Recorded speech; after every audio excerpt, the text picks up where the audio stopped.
Welcome to Iowa Primetime Live. And folks, it's CyHawk week. And it just feels so good to be able to say that.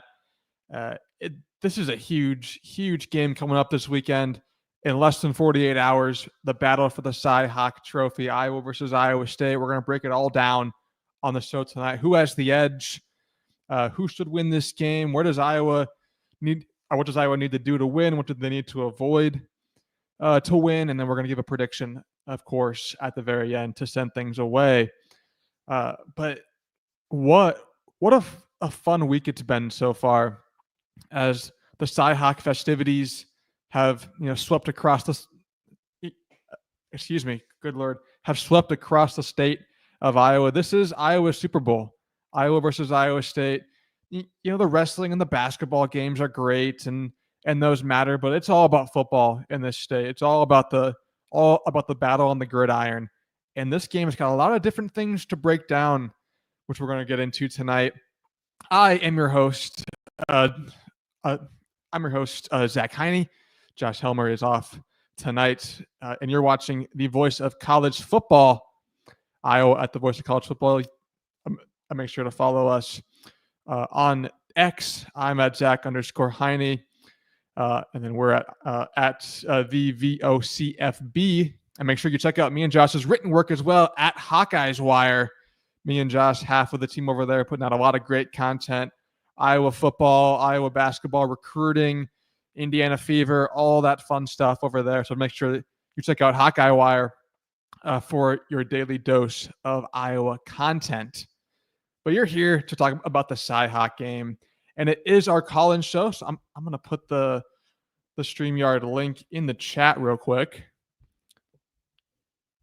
just so that if you want to hop on the show, talk with me about some CyHawk game, just put in that StreamYard link into your phone or your computer, and I'll let you in. We can talk about whatever you want to talk about with the game. But I want to start with a more meta approach to this Iowa versus Iowa State game, because we're going to, spend the entire hour breaking down, different positional matchups and, where Iowa has the edge, where Iowa State has the edge, what did Kirk Ferentz have to say about the game, all of that fun stuff. But in a general sense, what does this game mean for Iowa? And that's kind of the question that I've been pondering all week long. And obviously, if you're Iowa, this game means a lot because it's an in-state rivalry. It's for the CyHawk Trophy. It's for bragging rights, all of that stuff. But Iowa could lose this game and still have a really good season, if they do well in Big Ten play. But I think this game for Iowa is really important, maybe even more so than it is for Iowa State, because you think about Iowa. Last year's game, in the CyHawk game, I was there. I was at Kinnick Stadium.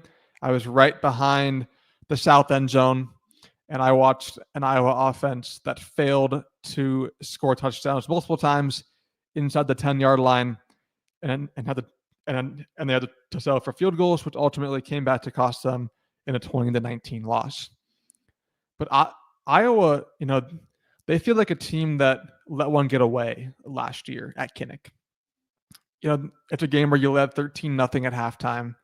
You were feeling good. You had the ball. You were in Iowa State territory early third quarter, up 13-0, and Cade McNamara makes one of the absolute dumbest decisions I've ever seen a quarterback at Iowa make. And he's rolling out to his right. He throws back to his left across his body, and it gets picked off. Iowa State goes out and scores, and that game is completely changed. Iowa was probably on the verge of going up 16 or 20-0, and he makes that play. And it just goes to show in this game how small the margins are, and I'll get to that a little bit later. But Iowa lost that game at home last year, and it was a very winnable game. It was a game that they probably felt kind of slipped through their fingers a little bit. And there's a lot of guys from that roster that are back this year. You think about up front, on the offensive line with Logan Jones and Bo Stevens and Jennings Dunker, and that running back room with Terrell Washington and Xavier Williams, and the tight ends, and then defensively, the defensive line is basically all back from last year. The safety room, it, it's a lot of guys who are back from that team that blew that game to Iowa State, and so this game means a lot to those guys because you that one slipped through your fingers last year, and now you have a chance to kind of go and break Iowa State's heart at their home stadium. And I think I think the Hawkeyes are gonna rally around that. I think there is, something to be said for a revenge factor in this series, especially one that's kind of gone back and forth now for the last couple of years. But Iowa plays well up in Ames, and I think that's been a storyline that we've talked about all week long. Iowa hasn't lost in Ames since 2011. 2011, I believe that's 6 wins in a row in Ames. And just for some reason, they play Iowa State really well, and Iowa State plays Iowa well at Kinnick. It's been really odd that the road team, I think the road team's won like 10 of the last 12 or 10 of the last 13 games in this series, which is crazy. That's never usually how things, go down in these big rivalry games, but anything can happen.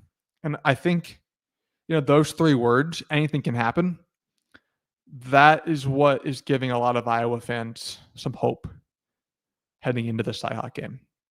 Because you look at it on paper, Iowa State is better than Iowa right now on paper. They've got the better quarterback. They've got the more cohesive offense. They've got a marquee win under their belts. They're at home. They're a top 20 team. If you run through a checklist of ways to evaluate teams, Iowa State's got Iowa beat in a lot of those categories. But it's just one of those games where you kind of throw everything out the window. You throw rankings, you throw how well a team has played on the season, you throw out,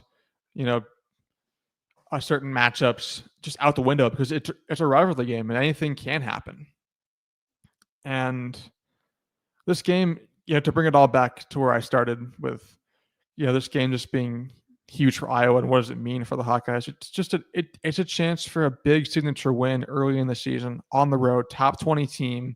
If you go on the road and you beat Iowa State, you're probably sitting at 4-0 heading into that Indiana game at the end of the month. And all of a sudden, it could be a special season. So this game, obviously, I'm not breaking any news here when I said that this game is big, but it's important. It's very important for Iowa.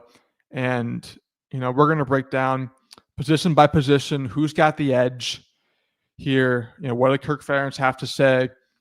Let's say hello to some people in the chat so far. T. Hink, howdy, Zach. How's it going, my friend? Hopefully, you're getting ready for that CyHawk game this weekend. It's going to be a blast. Cannot wait to watch that. And we got Barbara in the chat as well. I was there too. I feel like Kirk should have allowed Drew Stevens to try a long field goal. I agree, Barbara. Completely 100% agree. I believe it would have been about a 67-yard field goal for Drew Stevens, but I would have been way more confident with that than Cade McNamara, sword arming a Hail Mary to the end zone at the end of the game. But if I could go back in time, obviously would have wished for Drew Stevens to get that chance. But it's just on to this year now, and I think Iowa can win this game. I'm not saying that they will, or I'm not predicting anything yet. You have to wait till the end of the show for my official prediction. But Iowa can definitely win this game. Let's break it down, though, position by position. Who has the edge? But first, I'm going to grab some water. Let's start with the elephant in the room, the quarterback position. I'm not going to waste a whole lot of time here. Everyone knows who has the better quarterback heading into this matchup. Obviously, it's Iowa State with Rocco Becht, who has just really emerged into a great quarterback for Matt Campbell over there. I mean, I think a lot of Cyclones fans thought that Brock Purdy was kind of the ceiling for that, for that room at Iowa State. He's probably going to be the best quarterback in school history. And Rocco Becht is making a case for that right now, especially if he returns for his senior year next year. There's a good chance that he's going to break a lot of school records in his time at Iowa State. And he carved up Iowa last year at Kinnick Stadium in that game. Rocco Becht in last year's CyHawk game went 23 of 35 for 272 yards, 2 touchdowns, and a pick as he led a game-winning drive down against Iowa last year. And obviously Mark Gronowski, not a great debut for him, 8 for 15 for 44 yards and a touchdown against Albany. He did complete 6 of his last 7 throws, but overall, it was not a great game for Mark Gronowski. But I am not ready to give up on him yet. Not at all. No, not at all. I think Mark Gronowski is a way better quarterback than what he showed on Saturday. It was a terrible debut. No excuses, no backing away from that. None of that. Mark Gronowski was not good on Saturday. But it's a dude that threw for over 10,000 yards at South Dakota State. He's won 50 games in college. He's 1 win away from tying the all-time mark for any college football player of any division. Like, this is a guy who can throw the football, who knows how to win games, who can be a good quarterback at Iowa. I do believe that. Yes, it was concerning on Saturday that he didn't play well against Albany, obviously. But I'm not giving up on Mark Gronowski yet. Now, another 45-yard passing game against Iowa State, maybe a different discussion that we're having next week. But I'm going to give him the benefit of the doubt. First game as an Iowa quarterback, some early nerves, some things that,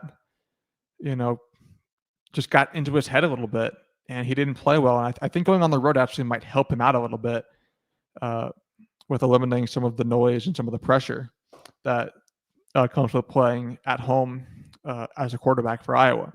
And so I think going on the road is good for him, but obviously Rocco Becht is the better quarterback, and Iowa State has a pretty hefty advantage at that quarterback position, which is big, but it's not the end of the world for Iowa, because we're going to look at that running back room now.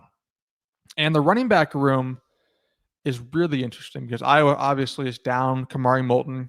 He's going to be out for a couple of weeks, is what Kirk Ferentz said. So not season ending for Moulton. He should be back at some point. Hopefully maybe that Indiana game at the end of the month would be an ideal time for him to return. But Iowa's got a really good stable of backs there in Terrell Washington Jr., who's listed as a starter on the depth chart. And then you have, Xavier Williams, who was really good last year in his debut and his coming out party. And Jazz Patterson has had a really good year as well. He had a good game against Albany, but Jazz Patterson has had a really good career, especially against Iowa State. Jazz Patterson has been a guy that, for some reason, when he plays Iowa State, things go well. Obviously, last year was the Caleb Johnson show, where he rushed for almost 200 yards against Iowa State. But if you remember, in 2023, when Iowa won at Iowa State, Jazz Patterson had 10 carries for 86 yards and a touchdown, and it was a big run to set up his touchdown. And it's a guy who's beaten Iowa State before on the road. So I think Jazz Patterson is a guy that, is kind of lower on the depth chart right now, but could end up making some big plays in this game for Iowa. And then obviously and then obviously Nathan McNeil as well as the freshman who could maybe make some plays as well. And then for Iowa State, it's Carson Hansen, it's Abu Sama, some really talented running backs, but haven't really had the start to the season running the ball that they've really wanted to. They're averaging about 166 per game. Through the Kansas State game and the South Dakota game, but it's been kind of a struggle outside of the fourth quarter against Kansas State and then some runs against FCS South Dakota. It's been a bit of a struggle for Iowa State's running game. So I think if you're looking for an advantage for Iowa, that's one right there. But I'm gonna bring my friend T Hink on right now to talk about the CyHawk game. How are we doing tonight, T Hink? How are you feeling about the CyHawk game this weekend? Feeling pretty good. I've changed my mindset on the week as it's gone on. Coming off the game on Saturday, I was kind of like, "Are we ready for this?" But as the week's gone on, I've listened to a lot of people talk about it, and I'm feeling more confident than what I did on Sunday afternoon. But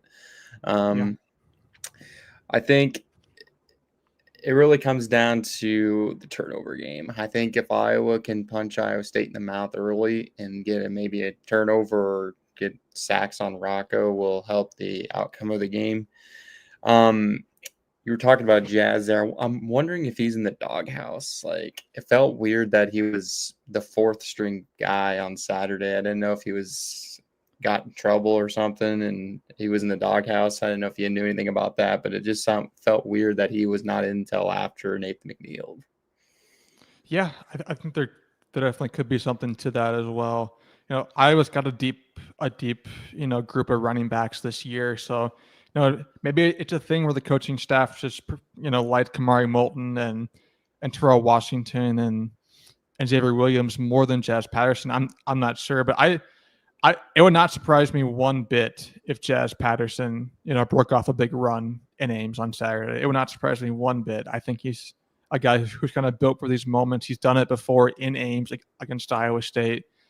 I think we could have a big Jazz Patterson game on our hands. And I also, you mentioned turnovers, T. Hink. I did some research before the show. Iowa, in their last 6 games in Ames, all wins, they committed a total of 2 turnovers. So Iowa takes care of the ball, they win the CyHawk game usually. And when they don't take care of the ball, like we saw last year, Cade McNamara throwing 2 picks, they lose. And so I think turnovers, as you mentioned, are going to be absolutely huge on Saturday. Mm-hmm. I agree. I think the turnover game will decide this one. And it's been a 1-score game for how many years now? I think it was the last time Iowa State's beaten Iowa by more than at 1-score games was like 2005. I think is when the last time they beat us more than 7 points. But yep. I don't know. I think it's the week's gone on. I feel more and more confident about it. Maybe I'm just a homer right now and just think I was going to pull the upset. But I just think that the boys are going to be motivated for this one. They've had this one circled since last year, especially how the game ended. It's just I think they're ready for this moment. And I think Mark's going to bounce back this week. I think last week it was just the nerves playing first game in Kinnick against with 70,000 on your side. Now he's going into enemy territory where the 60,000 is not going to be on his side. So I think that's going to actually help. I think it's actually going to help that he's going away from Kinnick for a game to build that confidence with his receivers, because this is going to be them 11 guys on the field and against 60,000 fans and their 11 players. But I think it'll bode well for him this week, and I think he's set to have a great game this week. Yeah, no, I agree with you there. And are you bold enough to give a prediction here on the show? Who wins the CyHawk game on Saturday? What's the score? So I did a show on Sunday evening. I picked Iowa to win the game outright, and I've been floating back and forth on the prediction. I still think Iowa's going to get it done. They haven't lost a name since 2011. I still think they get that done this year. I have a score prediction. I think it's going to be like 20-17 Iowa. All right, 20-17 Iowa. Take the under in this game. Obviously, Iowa State. I've been seeing people hammering the over. I'm like, I No. just don't believe it, especially in this type of game. It's going to be Matt Campbell and Kirk Ferentz is going to be punch the ball down their throats and see who can have the best yardage. I think is going to win, but Oh, I I agree. I don't think the over under. I don't think that's going to get hit. I think it's going to be the under. Nope. Just how their And past games have been. What's a good? What would you like to see Mark throw the ball? How many yards would you like to see this week? Just reasonable with being on the road and coming off 45 yards last week. yeah, I would love 220 yards. Mhm. I don't think that's asking for too much. I think, if you get two explosive plays to the air and you complete the easy ones, 210, 220 shouldn't be super difficult. I think that's good enough to win, especially if you're running the ball the way that you were last week against Albany, albeit it's going to be a tougher defense this week to try and do that against. But like Iowa fans, I don't think are asking Mark Gronowski to go out and throw for 400 yards and 5 touchdowns every week. Like, if you can just go out and throw 220 yards, 2 touchdowns, take care of the football, and run the ball well, you're going to win a lot more games than you lose at Iowa. Right. And so Especially with having the special teams and defense. That's what I want to see. Yeah, with the defense and the special teams. Anything else, T-Hink, that's on your mind about the CyHawk game or Iowa football in general? I think if they win this game, like you said, I think it sets up the season for great success. I think with having this early game, it'll basically show how well this Iowa team will be going in at the game on Saturday afternoon, 11. It starts at 11, so we'll know a lot about this team at about 2:30. And see if they've got the win or if it's going to be one of those years where it's 8-4. But I still think they're going to get it done this week. I think they just have it circled from last week or last year, and I think that's going to help them. And Kirk's going for 206, I think, this week. So they're also going to be extra motivated for that. You can't tell me they're not. They're going to be up for that game. They want to get their head coach the win and lead the most wins in the Big Ten. But no doubt about that. I don't know. Maybe I'm just overconfident that I think a lot of Iowa State fans are overconfident. And I think that's also whenever they get too confident, I just think they totally fail miserably. But maybe they're different this year. Maybe they have a winner and Rocco. And I think we just got to contain him. We can't let him. We can let him make the manageables in front of us, keep him in front, but the DBs cannot turn their back because that's when he's the best, is when he can lay it down the field, and that 25-yard range is where he thrives at. So I think you got to minimize those passes. And if you do, I think you're going to have great success because I still don't think their offensive line is great and all. I still think they have some holes in there. I think Iowa really needs to have that the right guard out. If he can stay out, their right guard is not as great as the Burr guy. So if he's still hurt, I think that's still going to help. But I still think their offensive line is still not the greatest. I think Iowa's O-line's way better than theirs. Yeah. No, I agree with you there, and we'll talk more about that a bit later in the show. Thank you, T. For hopping on, talking some Hawks during CyHawk week, and it should be a very fun game this weekend. We're talking about, and as T Hink just showed, it is our call-in show here on Iowa at the Voice of College Football. I'm going to throw that link in the chat once again. So if you want to talk more about this, about the CyHawk game, Iowa versus Iowa State, big game and a lot on the line for both teams. If you want to talk more about that, just put that link into your phone or your computer and hop in here, and I'll let you on, and we can talk about some Hawks. But we're before T. Hink hopped on, we were talking about the running game for both teams, and it's one of those things where I think Iowa's got the advantage here pretty heavily in that running game. We saw last week with that stable of running backs, the offensive line, as T. Hink was talking about, was really good for Iowa last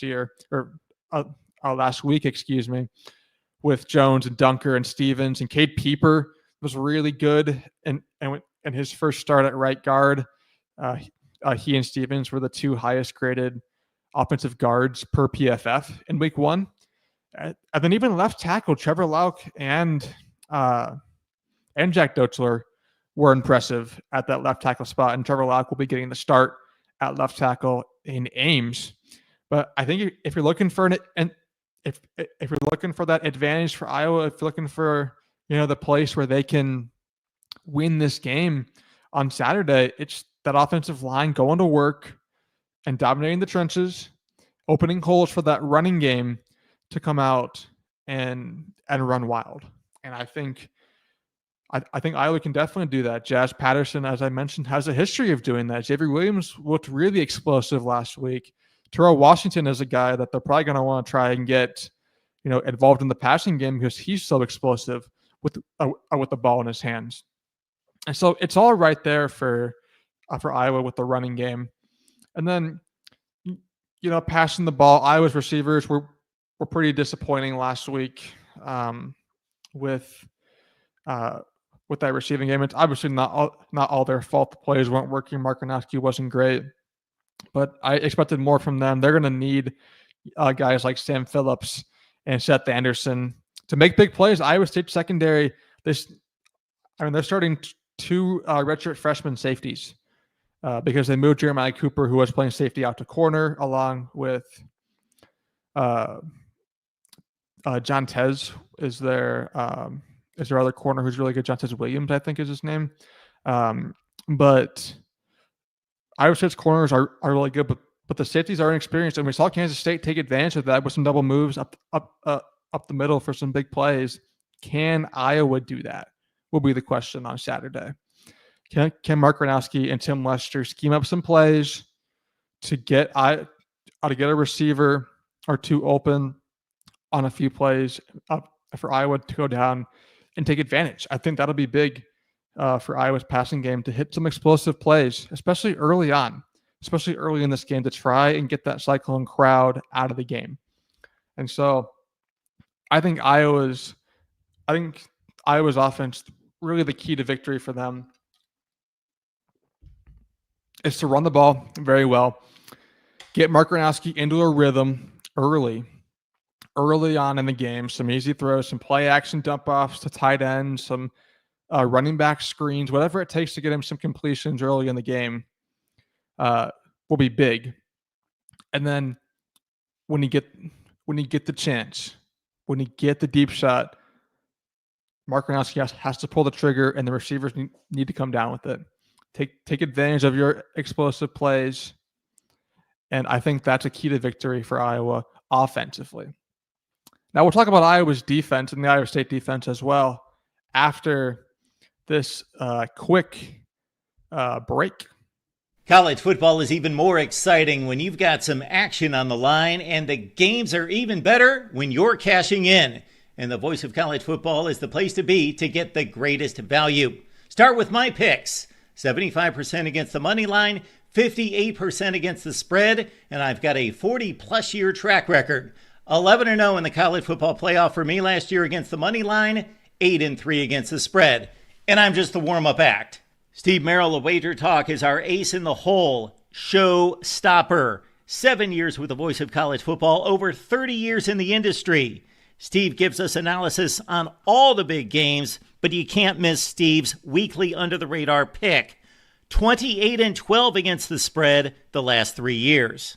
You also get picks from some of our top analysts here at the Voice of College Football, including Corey Bratta, Matt Zemek, and Steve Dace. Check out those numbers. Become a YouTube or Patreon member for just $99 per month. Go to the main channel on YouTube, click Join, and then select a betting tier. Do the same thing on Patreon. Make 2025 a winner now.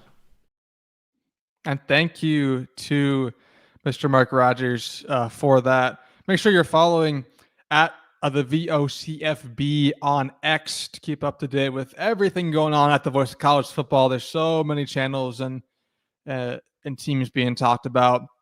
And also, if you feel so interested and kind, we have merch.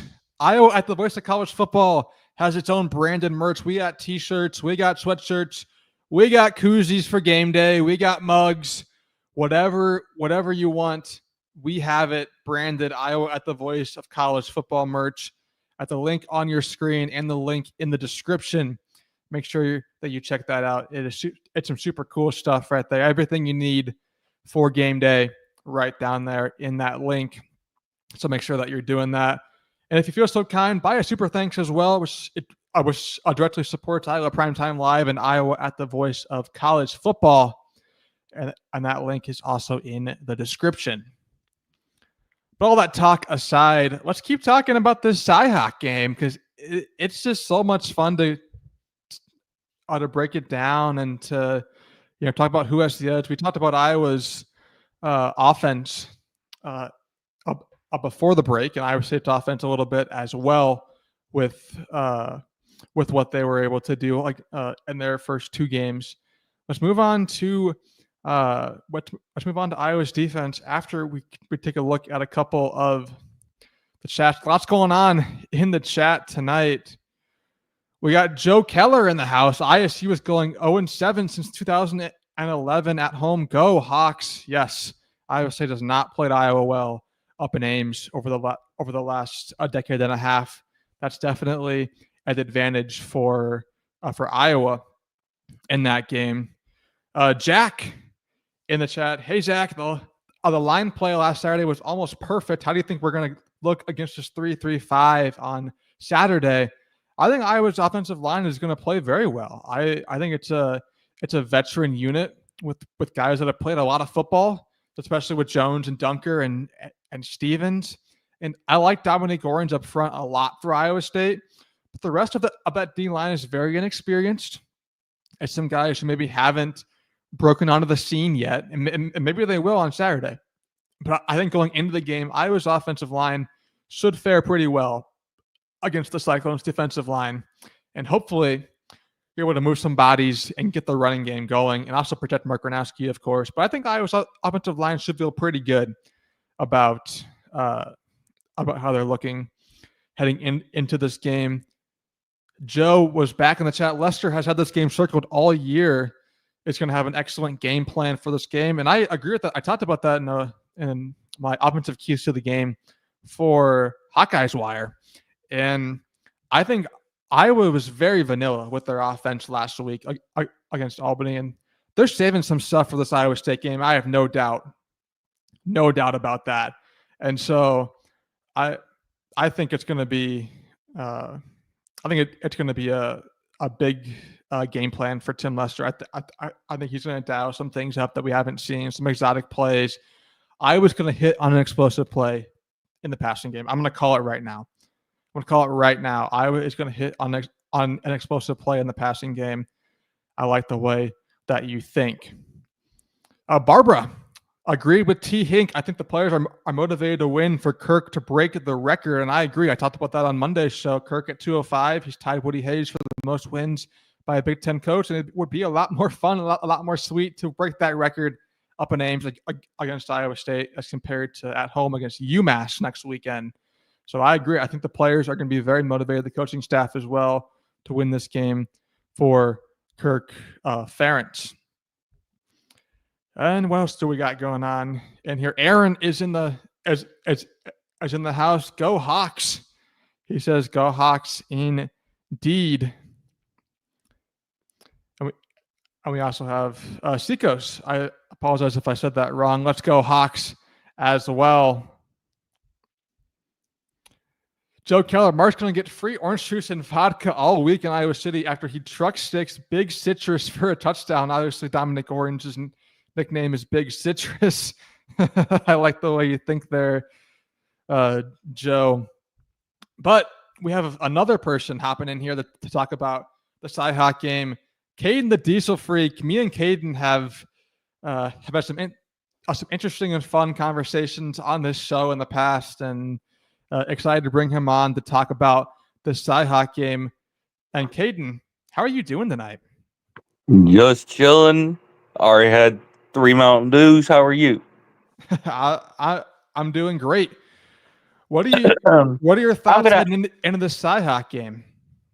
Well, that's the thing. I'm here to break some bad news for the Hawkeye fans here. See, I got Iowa State favored to win this game.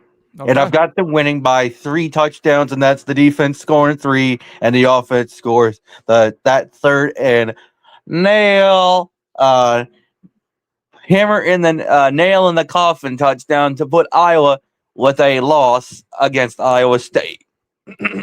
3 touchdowns. Iowa State, a victory for Caden. What makes you think that? Like, is it Iowa just State is it defense. just how bad Mark Gronowski looked on Saturday, or what? No, it's just Iowa State's defense. Iowa State's defense is very good, but also the running game is what's really going to push Iowa's defense, because Iowa State's running back game with their running back room, oh boy, you guys ain't going to be able to stop their running backs. Their guys are good, and I meant to tell Eva Stevenson this during your guys' show, but Iowa's got to be careful because that 3-3-5 defense can play y'all early and beat y'all, or they can just slowly beat you. Just start ragdolling you, and then, just stop and then just sit off. Just wait for a little bit just for you guys to get back on your feet, and then start ragdolling y'all again. So, you know what? Just be prepared. There's going to be blitzes. There's going to be man-to-man blitzes, and they're going to be doing a lot of coverage. So they're going to lead the defensive line to start sacking Mark Gronowski. So I'm just letting y'all know. I think a lot of people are, at least Iowa fans, are more concerned about Rocco Becht and what he can do through the air. But you're predicting a big game for the running backs at Iowa State, and there's some talented guys there. Carson Hansen and Abu Sama, of course, they're at the top. And Iowa State's offensive line has some veterans on it. But I think Iowa's defensive line might be up to the test more than you're giving them credit for. Caden, Aaron Graves and Ethan Herkett and Max Llewellyn and the guys up there, I think it's a really veteran group. It's a bunch of guys that have been there, done that at Iowa, and I think they're gonna handle the line of scrimmage pretty well. I'm more worried about Rocco Becht and those tight ends for Iowa State, Ben Bramer and Gabe Burkle, making some plays through the air more than I am about Iowa State's running game. Well, also, you got to be careful because their tight ends are also good. And, Iowa State's quarterback, he's a good guy. But also, yeah, he's great. If y'all are going to keep playing zone-to-zone defense, boy, you guys are going to be letting them tight ends just cook y'all all day long. But also, that Iowa State defense is young, hungry, and those guys are ready to go into Ames and beat y'all. So I'm just going to let you know that they're going to be a lot younger guys, faster, and plus their defensive line at Iowa State looks a lot way better, a lot more faster. And against Kansas State, and then who they played last week, I mean, I watched the film a little bit, but I said, you know what? This Iowa State defense is ready to go into Ames and beat Iowa. And I've got Iowa State winning. And I'm sorry to break the bad news to you and Josh, but you know what? I'm not going to apologize, because why shouldn't I? Because, well, Iowa State's a team that deserves a national championship opportunity. And as far as Iowa's concerned, Coach Hayden Fry ain't here to do anything about it, so I'm not too worried about it. So unless Barb and everybody else in the comments wants to tell me otherwise, I don't want to hear it from Hawkeye Nation. So until y'all beat us and until y'all beat Iowa State, I don't want to hear it. So I'm just going to say, go Cyclones, Hawkeyes suck. And that's the bottom line, because the Diesel Freak said so. Do I make myself perfectly clear, or do I need to remind anybody else on this channel again? No, I think Caden has been himself perfectly clear. The Diesel Freak has spoken and given his thoughts on the CyHawk game. He has Iowa State winning by 3 touchdowns, including a pair of defensive scores. So, I mean, if that happens, it's going to be a lot of questions for Iowa and Iowa fans to answer after the game. But I think Iowa will keep it a lot closer than that. This series has traditionally been, a very close matchup. It's usually one possession. Comes down to the wire.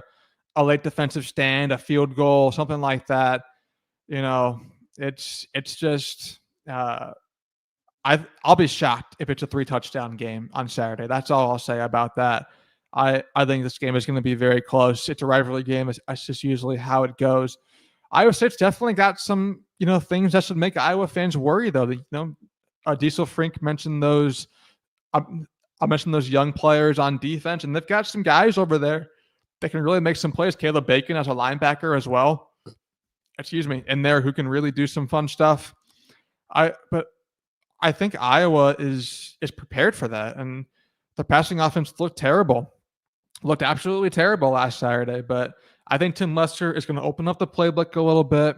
Iowa's going to hit some plays. They're going to be able to run the ball well. I think that offensive line is a big advantage for Iowa on the offensive side of the ball. Iowa will make this game closer than at least Diesel Freak thinks it will be, and I think that there's a big chance that Iowa can win this game for sure. But Caden got the fans riled up in the chat. We got a lot of opinions on what he had to say. T. Hink says Iowa State's not getting 2 turnovers. I hope not. If Iowa takes care of the football, they probably win this game. You feel like, but we'll have to see about that. And Seth in the chat, it's a unique defense, talking about Iowa State's 3-3-5 scheme, and it most definitely is over there. Like, they're going to draw up some exotic blitzes. They're going to draw up some things to try and confuse Mark Gronowski, and it's going to be very difficult. John Haycock is one of the better defensive coordinators in the nation, and he does some really awesome stuff there. For as much credit as Phil Parker gets from Iowa fans, John Haycock gets equally as much from Iowa State fans, which is how much good work he's done with that Iowa State defense. So it's going to be tough, obviously, for Iowa's offense. I'm not saying that they're going to come out here and score 40, but I think they're going to make some plays. I think they're going to make some plays for sure. Aaron in the chat, I saw Iowa State early with Becht chucking it perfectly to the end zone. I'm worried about that as an Iowa fan. I agree with you. I'm more worried about Recco Becht slicing and dicing an unproven Iowa secondary with those tight ends. More worried about that more so than the running game for Iowa State, which is kind of yet to get off the ground this season. As T. Hink agrees as well, I'm more concerned about Beck running than their running backs. Yeah, he's a mobile guy as well. Seth thinks that Phil Parker might play some more man coverage, and I think it's definitely a possibility for Iowa this week. They're going to throw some things against the wall. They did not put a lot on film last week against Albany, offensively or defensively. It was a very vanilla game plan because you don't need to do anything super crazy to beat Albany. They're going to show some things on Saturday that they haven't shown this season, and you're hoping that it can kind of catch Iowa State off guard, at least early in the game. But I think going to man coverage is definitely a little wrinkle that Phil Parker could throw in there. Maybe not the entire game, but definitely in certain situations and certain times of the game. So I would not be surprised if we see more man coverage from that Iowa defense. A lot of talks about Iowa not turning the ball over 2 times. Seth, again, if Iowa State wins, they win by less than 7. I kind of agree with that. I think neither team is going to run away with this game. It's going to be one possession per usual, as the CyHawk game usually is. T. Hink saying that there's a reason why the line hasn't changed all week. It's been set at 2.5 in favor of Iowa State all week long, which is very interesting. I thought that would go up to 3.5, maybe even 4 points based on how Iowa played last week. But the Vegas odds makers seem to believe that this game will keep a lot closer than many Iowa State fans at least might admit. And so I agree. There's definitely something to that as well.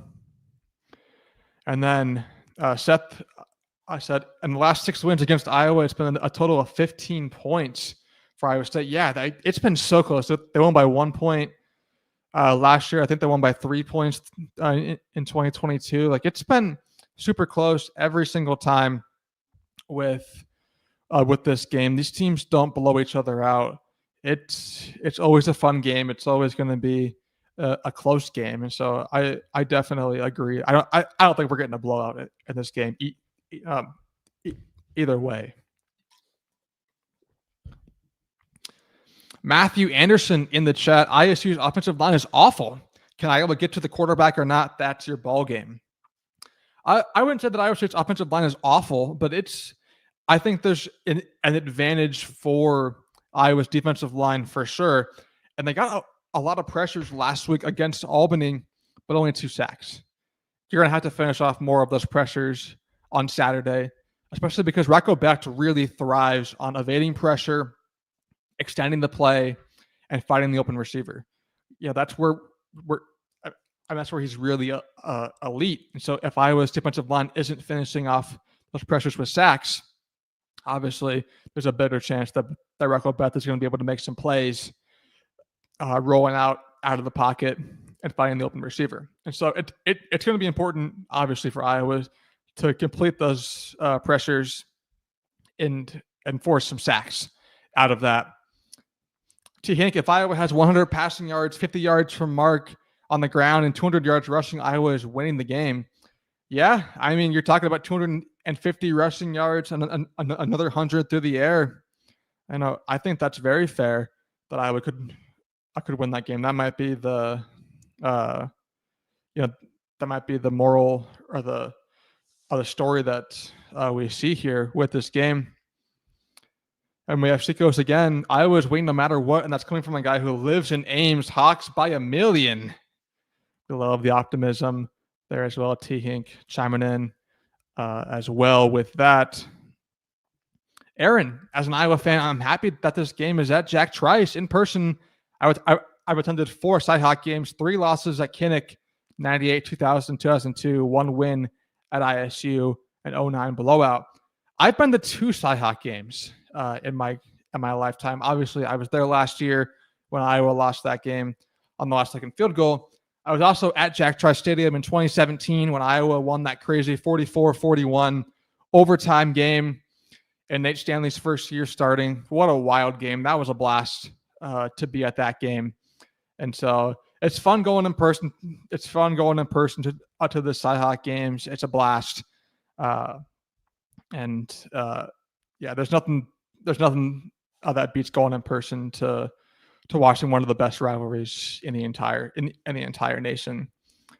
Kelvin Fisher, my main man in the chat. Iowa State only position advantage is quarterback and cornerback. Iowa controls line of scrimmage easily. Preston Reese blocks a punt. Preston Reese was very impressive on special teams for Iowa last week.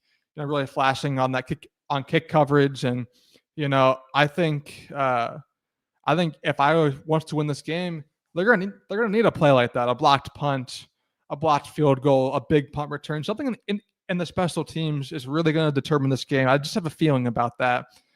I would love to see a Preston Reese blocked punt for sure. Barbara back in the chat. For most of the 80s, Iowa beat ISU by a lot. That is very true. Those Hayden Fry and Chuck Long years, Iowa really put BTA to Iowa State during that decade, which was awesome to see. Seth says going to take Iowa and the over. Okay, so Iowa scoring some points, getting a win in Ames, a 2-leg parlay for Seth. I would love to see that come true. No doubt about that. Seth's got Iowa winning 27-23 in the CyHawk game. And, I could definitely see that for Iowa this year. Aaron, Preston Reese, Captain America. Yes. Yes, indeed. But I could definitely see Iowa winning this game and maybe even putting some points up too. I think that it's just going to be such a fun game on Saturday. It's the big noon kickoff game. So we got Gus Johnson and Joel Klatt and the All-American girl Jenny Taft on the call for the game today. It's on Fox. There's a big noon kickoff beforehand up in Ames, which will be really fun to watch. There's going to be a Mark Gronowski feature on Big Noon Kickoff about his relationship with his relationship with his brother Ryan. That is in the works right now. It's going to air on Big Noon Kickoff Saturday morning. So make sure that you're there checking that out. But pregame, it should be a really heartwarming and inspiring story with Mark Gronowski and his biggest fan, probably Ryan Gronowski, which will be a lot of fun to check out. But yeah, there's a lot of hype around this game, from the Big Noon Kickoff to the broadcasting crew to just the overall rivalry. And I absolutely love the 11 a.m. kickoff. I think the CyHawk game should always be played at 11 a.m. It just makes sense. It just makes sense. The 11 a.m. kickoff is just the ideal time for the Iowa State game, in my opinion. But I think we're just looking at a game here where, as we're kind of wrapping up the show here, I'll go into some of my final thoughts on the CyHawk game. Iowa can win this game. I fully believe that. I was a guy after the win against Albany. I was sitting on my chair and I was really struggling to think of ways that Iowa could win this game up in Ames. And I think as the week's gone on, I'm getting a bit more optimistic about Iowa and their chances to win this game. Because I think all the pressure is on Iowa State. All the pressure. Iowa, to me, is going in with house money on Saturday. No one's picking them. A lot of the national media is not picking them to win. Iowa State's a ranked team. They're at home. They've had 2 dominating wins. The offense their offense looks great. Their defense looks great. The special teams looks great. Iowa's kind of limping into Jack Trice Stadium. Yeah, they got a win, but the passing game did not take the step that many people wanted it to against an FCS defense. And now you're facing a much more difficult task with the Iowa State defense. Iowa State won last year. They've won 2 out of the last 3 years. Like, just on paper, there's a lot of things that you look at. It's like Iowa State should win this game, which is exactly the reason why I love the Hawkeyes in this game, because it always feels like the underdog wins the CyHawk game. Like last year, Iowa was favored at home. They were coming off a big drubbing of an FCS school where Cade McNamara looked great, and it all fell apart. And Iowa lost that game. And I think people are undervaluing Mark Gronowski right now. It would not surprise me one bit if we're sitting here 2:30, 3 o'clock on Saturday afternoon, and the main talking point is Iowa's got their quarterback. Like, I truly believe that. I believe in Mark Gronowski and this offense. Tim Lester, I think, is going to dial up some really unique concepts on Saturday, and it's going to be a bloodbath. It's going to be a battle. It always is every year in this game. But I think Iowa, this is exactly where you want to be at. I mean, obviously, you would have preferred the passing game to be a lot better on Saturday. But don't undersell the Kirk Ferentz wins storyline either. That's a big storyline. Kirk Ferentz is 1 win away from becoming the all-time winning coach in the Big Ten. And he won't say a thing about that in any pregame meetings, in any practice before the game. He will not say a word. But you bet every single player on Iowa's roster and every single coach is aware of where Kirk Ferentz is at with those wins. Every single one. And they are going to come out and they're going to want to win this game for Kirk Ferentz. They're going to come out, guns a-blazing for that. And they're going to try and and win it for Kirk. And again, he'll never say it. He'll never say a word in practice or to the media about it. But it's on everyone's mind. And I think it's a very real storyline for Iowa in this game. But all in all, I've gone back and forth. Who wins this game? What's the score? We spend all hour breaking it down. Where does Iowa have the advantage? Where does Iowa State have the advantage? And then at the end of the day, I got Iowa winning 24-21. I think it just comes together in this game. You ask almost any college football coach, where does your team take the biggest leap? It's from week 1 to week 2. Iowa's got so much room to grow and so much room for improvement. They're going to play better on Saturday. And the pressure is on Iowa State. The pressure is on Iowa State. Do not let anyone tell you otherwise. I've heard people say, well, Iowa State got the win last year, so the pressure's off. Nope. Not how that works. You're at home. You're a top 20 team. You're a habitual title contender. You have a team kind of limping into your home stadium. It's big noon kickoff there. It's the 11 a.m. primetime game. All the pressure's on Iowa State. And so if there's a mistake early, if there's a pick or a fumble early in that game, a blocked field goal, butts are going to start clenching up at Jack Trice Stadium. Fans are going to start getting really nervous. Oh, here we go again. We haven't beaten Iowa at home since 2011. It's always this. It's always a fumble on the goal line. It's always something that goes wrong. It's always one of our players runs into the other on a punt return, and we lose the game. Like it's going to get into Iowa State fans' heads early on if there's a mistake, and it's going to be tension filled. And I think Iowa takes advantage of that.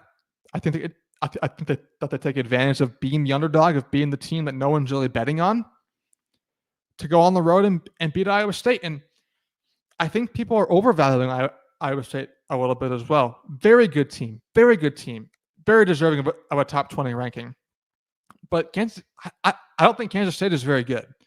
You know, they just barely squeaked by North Dakota at home, and Iowa State just barely squeaked by them. And then obviously they beat an FCS school pretty handedly. It's always close. I just think, some of those things, some of those extenuating circumstances off the field, I think Iowa wins this game. 24-21, Mark Gronowski throws for 210, 220 yards, a touchdown, no picks, takes care of the ball. Iowa's running game dominates. The offensive line gets to work, and the defense forces a turnover. Rocco Beck makes some plays, no doubt, but Iowa's defense does just enough to win. 24-21, they beat Iowa State. That's my pick.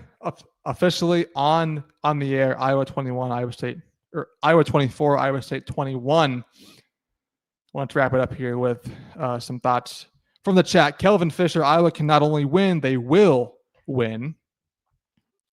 I agree with you there, Kelvin. About to be 7 in a row in Ames, says Seth. And we've got Aaron saying, I'll believe it when I see it. 100% Aaron, I'm with you there from Iowa's passing game. But I think we will see it on Saturday. No doubt about that. Aaron said, yes, Iowa will win. All pressure on the Clones. It's going to be a game on Saturday, folks. CyHawk matchup. We're going to learn a lot about Iowa this week. We're going to know a lot more about the Hawkeyes on Monday night when I'm back here on Iowa Primetime Live, breaking it all down for you. But thank you for tuning in to Iowa at the Voice of College Football.